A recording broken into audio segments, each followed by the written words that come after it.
위에 서리라. 걸어가세 믿음 위에 서서 나가세 나가세 의심 버리고 걸어가세 믿음 위에 서서 눈과 귀에 아무 증거 없어도 이 눈이 보기에는 어떠하든지 이미 얻은 증거대로는 믿으며 이 맘에 의심 없이 살아갈 때에 우리 소원 주 안에서 이루리. 걸어가세 믿음 위에 서서 나가세 나가세 의심 버리고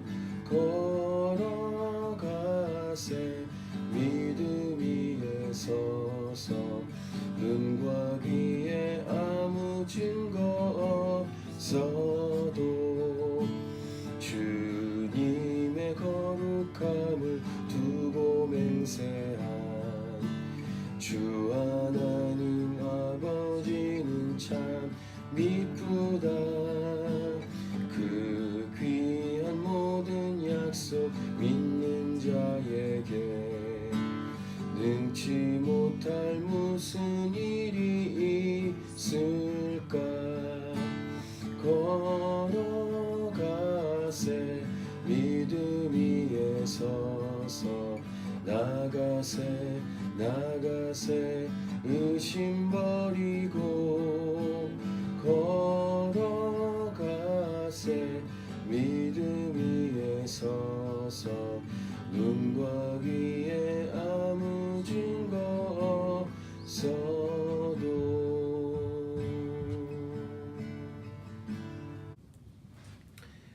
오늘 본문 이 사건은 제2의 출애굽 사건, 즉 홍해를 가르시고 그 사이로 지나가게 하신 사건을 연상케 하는 그 사건이라고 할 수 있겠습니다.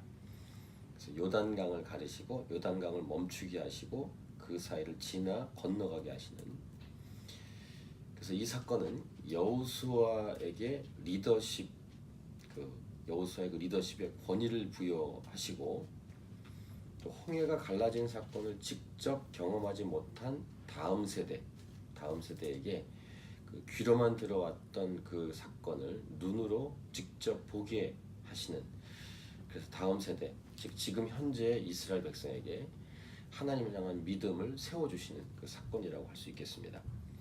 또 이 사건의 가장 중요한 것은 하나님이 지금 함께하고 계시다라는 것을 입증해 보이신, 그래서 하나님이 동행해 주시고 하나님과 동역하는 그런 이스라엘 백성이 특별한 민족임을 알게 하신 사건이 이 요단강을 건너는 사건입니다.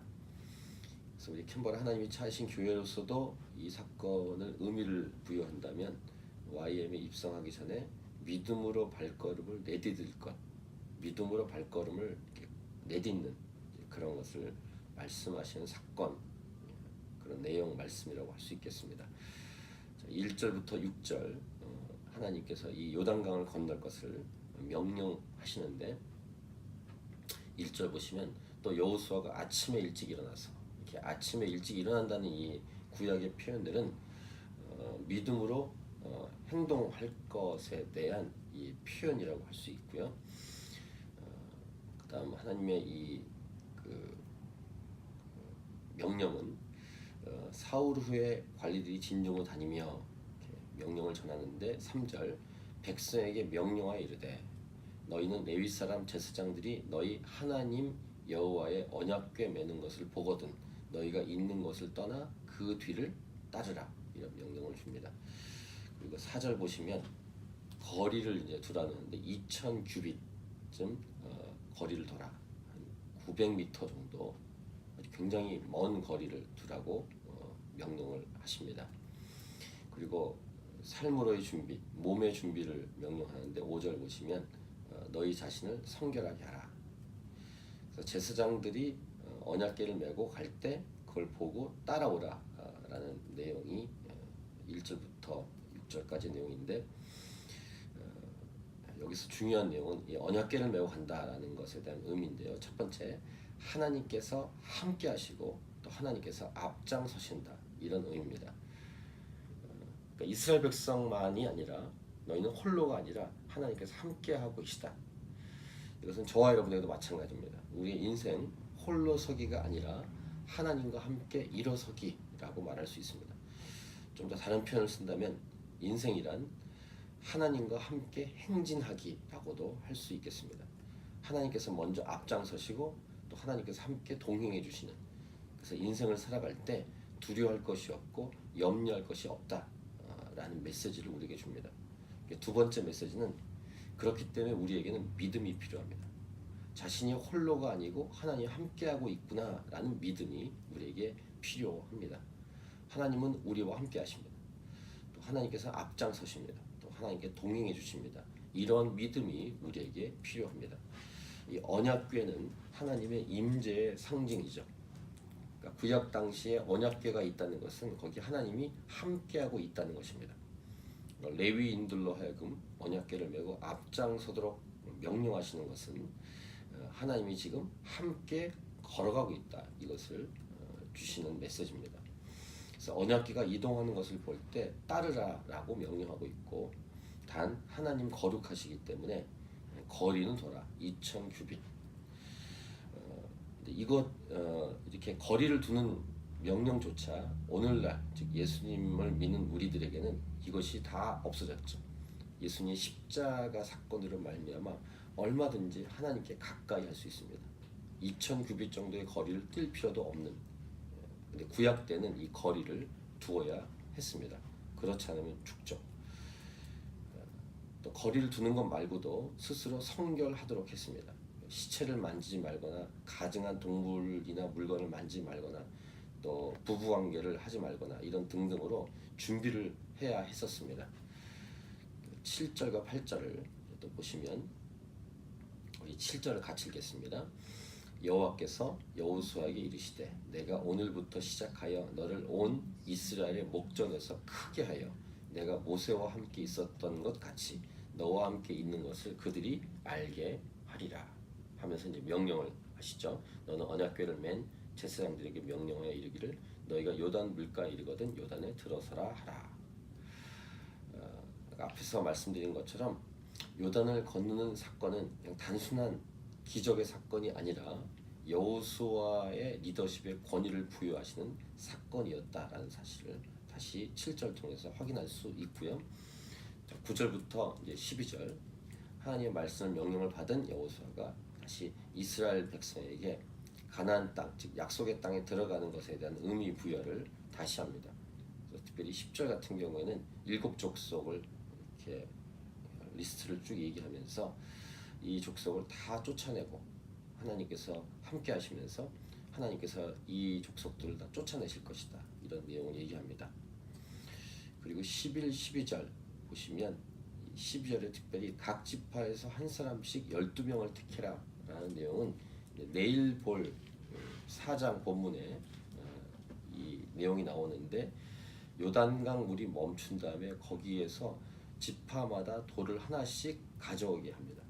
그래서 이것이 하나님께서 함께 하시고 역사하셨다는 표징으로 삼는 그런 역사 증거 자료가 되는, 그것을 하기 위해서 지파당 한 사람씩 택하라고 명령한 것입니다.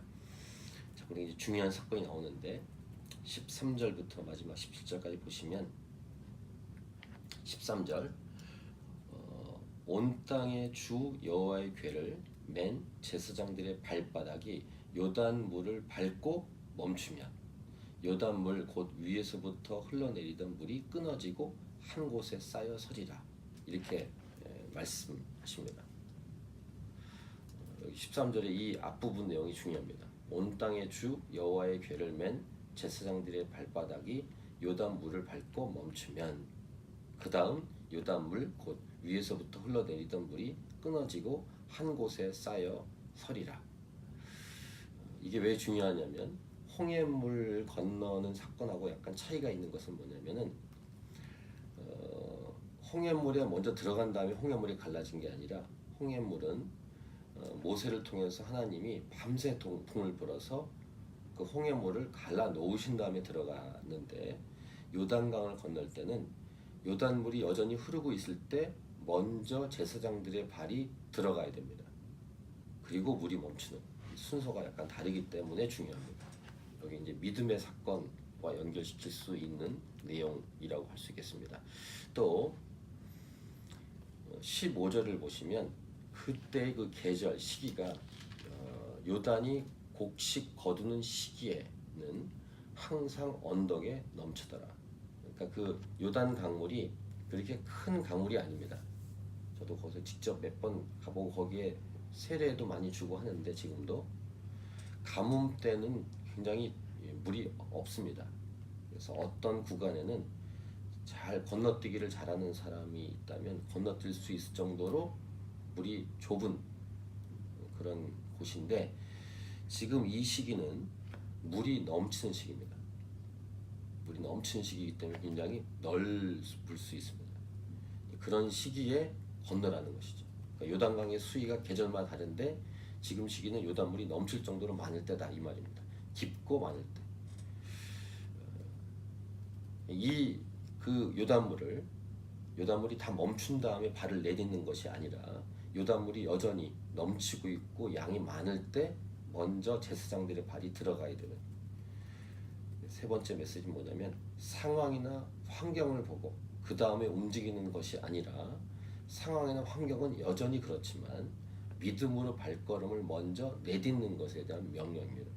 그래서 믿음이란 무엇이냐? 믿음은 상황과 환경에 좌우되는 것이 아니라 말씀에 의지해서 먼저 행동으로 옮기는 것이다. 이렇게 말할 수 있습니다. 상황이나 환경 조건을 자신의 눈으로 보고 판단하고 움직이려면 못합니다. 환경도 안 되고 상황도 안 되고 조건도 안 되기 때문에 거기서 믿음으로 움직이는 것은 쉽지 않습니다. 근데 하나님 말씀하신 것이 있으니까 그 말씀을 의지해서 먼저 발을 내딛는 것, 이것이 믿음입니다. 자신이 상황과 환경을 보고 판단하기에 아직 조건이 안 됐는데 라고 판단하면은 영원히 못합니다. 이것이 믿음에 관한 아주 중요한 내용이기 때문입니다. 하나님은 믿음의 발걸음을 요구하십니다. 명령하시죠. 마치 벼랑 끝에 서 있는 것 같은 그런 믿음을 요구하십니다. 자, 발로 먼저 밟으니까 어떤 일이 일어나는가? 멈추는 것이죠. 16절을 보시면 곧 위에서부터 흘러내리던 물이 그쳐서 먼저 발이 들어간 다음에 멈추게 하시는, 그것을 경험하게 하시는 것입니다. 그 다음 마지막 17절 같이 읽겠습니다. 여호와의 언약궤를 맨 제사장들은 요단 가운데 마른 땅에 굳게 섰고 그 모든 백성이 요단을 건너기를 마칠 때까지 모든 이스라엘은 그 마른 땅으로 건너갔더라. 그러니까 그 내용을 이 모습을 상상하실 수 있겠죠. 언약궤를 맨 제사장들이 거기에 서서 요단강 가운데 서 있는 것입니다. 요단강은 이제 그쳤습니다. 물이 멈췄죠. 그리고 그 물이 멈췄으니까 그 마른 땅을 이제 이스라엘 백성들이 다 건넙니다. 근데 얼마나 인구가 많습니까? 남자만 60만 명이니까 거의 200만 명이 건널 때까지 언약궤를 맨 제사장들은 서 있는 겁니다. 요단강 거기 가운데 물은 멈춰 있죠 물론. 그리고 백성들이 다 건넌 다음에 그 다음에 언약궤를 맨 제사장들이 이제 발을 띄겠죠. 이런 믿음의 사건, 믿음으로 인한 하나님이 일으키신 기적의 사건을 이스라엘 백성이 경험을 하는 것입니다. 이 사건은 그 당시의 사건으로만 국한된 것이 아니라 오늘 이 말씀은 우리의 말씀입니다. 우리의 삶에 적용할 말씀이죠. 믿음으로 걷기, 먼저 말씀에 의지해서 발을 내딛기, 이것을 하나님은 오늘 저와 여러분의 삶에 말씀하십니다. 요구하십니다. 믿음으로 발을 내딛을 것을. 우리 캔버라 하나님이 차신 교회 성도들에게 하나님은 이 믿음의 발걸음을 내딛는 것을 우리에게 명령하십니다. 하나님은 우리와 함께 하시고 하나님 우리와 동행해 주시고 하나님 우리와 앞서시고 있다라는 것을 우리의 믿음의 행동을 통해서 이 땅 가운데 드러내기를 원하십니다. 이것을 하나님께 영광을 올려드린다라고 말합니다. 그래서 우리에게 믿음으로 인한 두려워하지 않는 믿음의 행동, 용기를 내는 행동, 믿음을 근거로 한 하나님 말씀을 의지해서 믿음으로 행동하는 그 믿음에 두려워하지 않는 그리고 용기를 내는 것이 우리에게 필요합니다. 그래서 우리가 기도해야 되는 것입니다. 하나님을 신뢰하고 하나님 말씀을 의지하고 하나님 말씀대로 순종하고 전진하는 그 믿음이 우리 모두에게, 특히 우리 성도들에게, 저와 여러분에게 요구되고 있습니다. 그래서 이 말씀, 오늘 이 말씀의 사건이 나에게 이루어지도록 같이 기도해야 될 것입니다.